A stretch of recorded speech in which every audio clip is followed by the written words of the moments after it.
This is not his YouTube channel, but he is on this YouTube channel. Probably 8 or 10 altogether, and I was out of there within 30 seconds. I mean, I was at the very back of the line, and the guy who was shooting was right coming up, I guess, right there. So how close to you would you guess that he was? I would say 15 or 20 feet, but he was down below a floor thing, so I couldn't see him. But he was right down lower, I think. I mean, again, I don't know, maybe it was.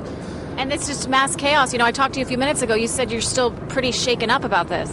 Yeah, it was definitely chaos. Everyone just dropped on the ground instinctively, I guess, and people climbing over each other. I mean, it was crazy. Luckily, I didn't have my family with me, thank God, so I was by myself. Yeah, I look down and I see you have a wedding ring on. First thing that pops to your mind is to call your wife and family? Correct, yeah, but when I was out on the tarmac, the police came rushing toward me, I don't know, thinking maybe I was a suspect, and put me down on the ground and handcuffed me and just left me there, so I couldn't really do anything for like 10 minutes. So I can say that was pretty scary, too. They did handcuff you? Oh, yeah, and it was pretty... I mean, they were worked up. Anybody could be a suspect, so I don't blame them, but I guess it was a fire exit. I don't really know, actually, to be honest. Anything he could to get out of there, Frank. Any other questions? Casey, I was wondering how they determined Nick wasn't a suspect. You would imagine how scary it was for him to be there, then to be handcuffed, because they don't know who's who at that moment, law enforcement anyway.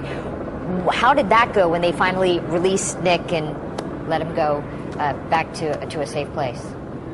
How did you finally get released? I know you said you were handcuffed and in custody for about 10 minutes or so. Did they ask you any questions, or what happened for you to be standing here with me now? They looked in my backpack. They frisked me a couple times. I don't have my ID, so I couldn't, or my ticket or anything, but I just told them, I guess they saw that I didn't have any weapons or didn't have any evidence. You didn't have identification on you. You didn't have your ticket on you. Now, explain to me, if you didn't have identification on you, you didn't have your wallet, that means you didn't have your money, you didn't have nothing, and you didn't have your plane ticket. Why were you at the airport to begin with? You can't do nothing without none of those items. Credit card, driver's license, a ticket to fly on a plane.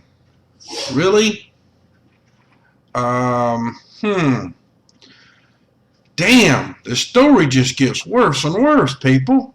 So was Nick doing any of this stuff? Nick alone? I guess they just, at that point, after checking a few times, then we were all, the ground crew and everybody underneath Terminal 2 was all pushed up into Terminal 2, I guess, and they said that was a secure area, and so we waited there. Okay, everybody, you make your own determination of who you think this guy is, what he is, if he was even in a 9/11 thing. I don't know. Can't prove it for 100% because he don't look exactly like he's supposed to me. But I can tell you that this guy was the other guy. That's for fact. They are the same two guys, and not only that, if you go to the blog, you'll see the web pages. It'll take you to all the web pages that he has with all of his artwork. And I found that before I found this video, so you know, it's all up to y'all. Y'all take a big look at it, make your own determination, but the hoax is afoot. It hasn't stopped yet, so you know, I don't know what to tell y'all. It's just a big hoax. Much love, have a great day. Okay.